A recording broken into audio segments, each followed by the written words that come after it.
राधे राधे जी। विमला दुबे भक्ति चैनल में आप सभी का बहुत बहुत स्वागत है, अभिनंदन है। तो आप पंडित प्रदीप मिश्रा जी महाराज जी बता रहे हैं कि आपको पीपल का वृक्ष अगर घर में लग जाए तो उसे घर में लगा नहीं रहना, तो उसे उखाड़ कर कहीं पर लगा देना चाहिए। तो आप सुनिए पंडित प्रदीप।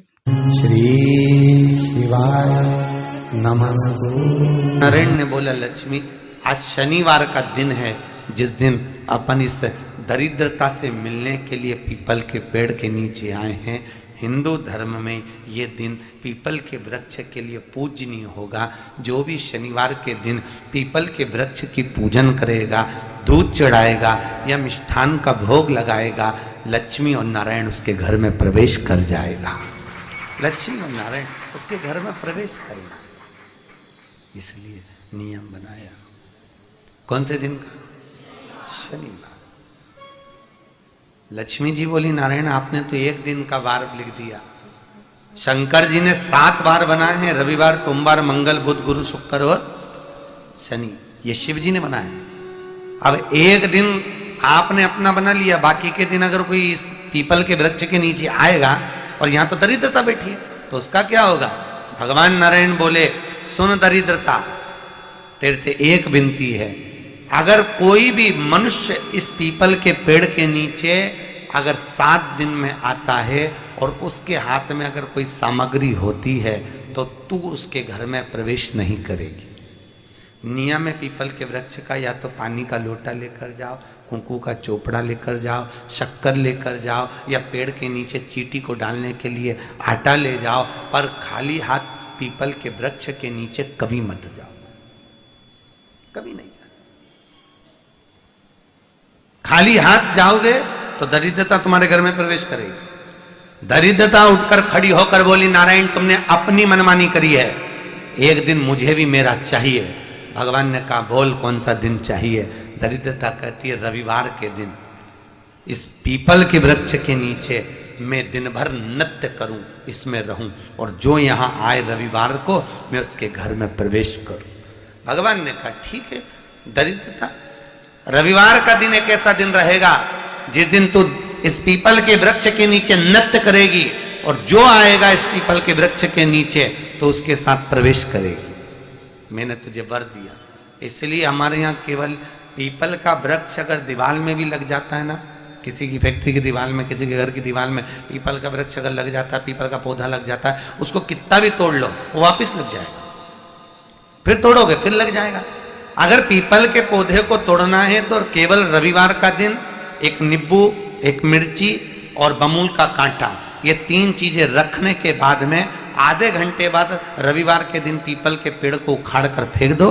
दूसरी बार कभी पीपल दीवार में लगता ही नहीं, कभी नहीं लग सकता। केवल एक रविवार का, केवल एक संडे, इतवार का। घर में दीवारों पर अगर पीपल लग भी गया है, इसलिए पीपल के वृक्ष को उखाड़ने का, अगर घर में पीपल लगा हुआ है या पीपल का पौधा हमारे घर में लग गया, उसको उतारना, निकालना, लगाना, तो पीपल के वृक्ष को अगर निकाला जाता है तो रविवार के दिन, और अगर पीपल के वृक्ष को कहीं लगाया जाता है तो सोमवार के दिन या मंगलवार के दिन, बुधवार के दिन, इन दिनों में लगा सकते पीपल के वृक्ष कहीं लगाना। शनिवार का दिन एक ऐसा दिन होता है जिस दिन पीपल के वृक्ष को कहीं जाकर लगाया नहीं जाता, क्योंकि शनिवार के दिन पीपल के वृक्ष के नीचे लक्ष्मी रहती है। हम अपने हाथों से अगर पीपल का वृक्ष किसी दूसरी जगह पर शनिवार को रोपित करते हैं तो हमारे घर की लक्ष्मी अपने घर से छिन्न होकर चली जाती है। इसलिए शनिवार के दिन पीपल लगाया नहीं जाता, किसी के घर जाकर उसको वापस पलटा नहीं जाता। लग गया उसको डर। प्रभु मेरी धर्म पत्नी को कहाँ रखूं आप बताओ? वो तो जहां यज्ञ होता है, अनुष्ठान होता है, दान होता है, पुण्य होता है, सत्कर्म होता है, वहां जाने को तैयार नहीं। अब करूं क्या? भगवान ने बोला, एक काम करो। दुर्वासा जी बोले, जिसके यहां रात्रि में बर्तन झूठे पड़े रहते हो, उसके घर में इस दरिद्रता को लेकर तुम प्रवेश कर जाना।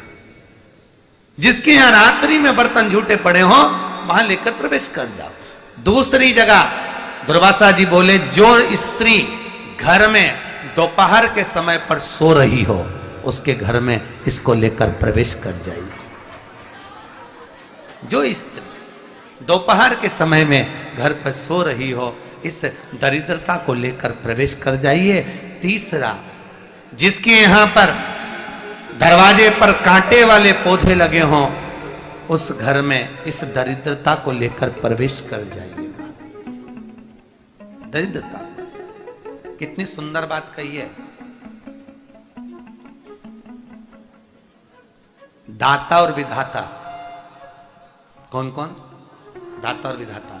लक्ष्मी और दरिद्रता के सगे भाई हैं। कौन कौन? दाता और विधाता। दाता को फिटकरी प्रिय है, विधाता को नमक प्रिय है। ये दोनों हमेशा लक्ष्मी को और दरिद्रता को, दोनों को समझाते थे, दोनों में प्रेम बढ़ाते थे। आज भी हिंदू धर्म की रीति है। यहां तो ठीक है, जिसके यहां पर भी अगर थोड़ी सी भी परेशानी होती है, थोड़ा सा क्लेश होता है, अशांति होती है, लक्ष्मी नहीं टिक रही हो, काम नहीं बन रहे हो, बहुत प्रयास करा जा रहा हो और हमारा कार्य नहीं होता, तो क्या करते हैं? फिटकरी और नमक को पानी में डाल देते हैं और घर में पोछा लगा देते हैं। आप लोगों ने आजकल फेसबुक पे भी पढ़ा होगा, व्हाट्सएप पे भी पढ़ा होगा। तो क्यों लिखा उसमें? उसका कारण ही केवल इतना है कि दाता और विधाता की प्रियता उसमें।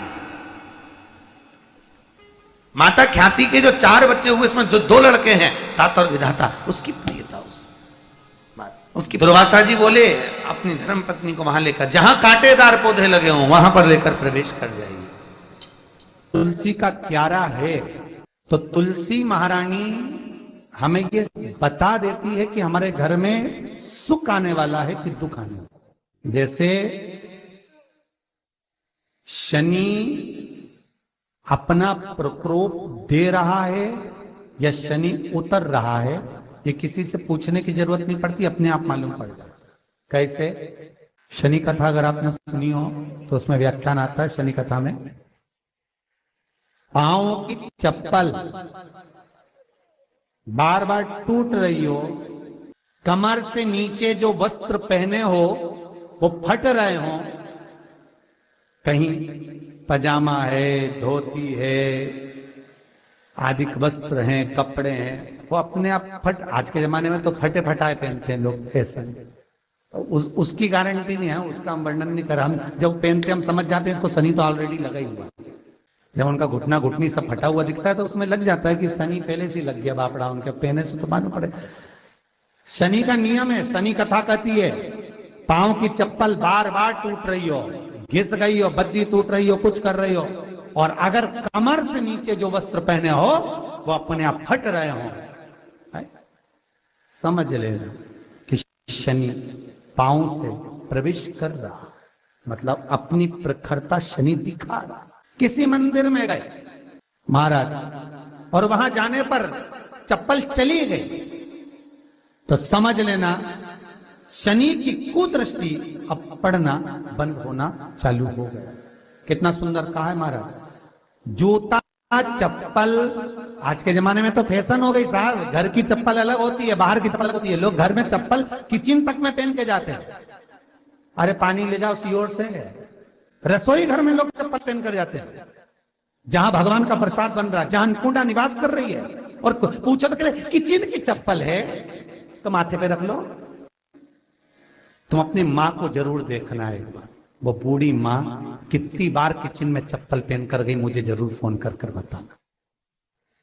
बूढ़ी माँ रसोई घर में आज भी बिना चप्पल के जाती है, और बहुओं की कहीं एड़ी नहीं फट जाए, ठंड नहीं बैठ जाए। ओम शिवाय नमस्तुभ्यम। आपको ये वीडियो अच्छी लगी हो तो ज़्यादा से ज़्यादा शेयर कीजिए, लाइक कीजिए, कमेंट कीजिए, और इस उपाय को आप लोग ज़रूर कीजिएगा। जिसको भी दिक्कत प्रॉब्लम हो तो आप लोग इस वीडियो को ध्यान से सुनिए और समझने की कोशिश कीजिएगा। और अगर आप लोग में किसी को भी दिक्कत हो तो आप लोग अपने ऊपर ज़रूर अप्लाई कीजिएगा, इससे आपको बहुत ही लाभ मिलेगा। तो अब नेक्स्ट वीडियो में फिर मिलते हैं, तब तक के लिए नमस्ते, प्रणाम, राधे राधे।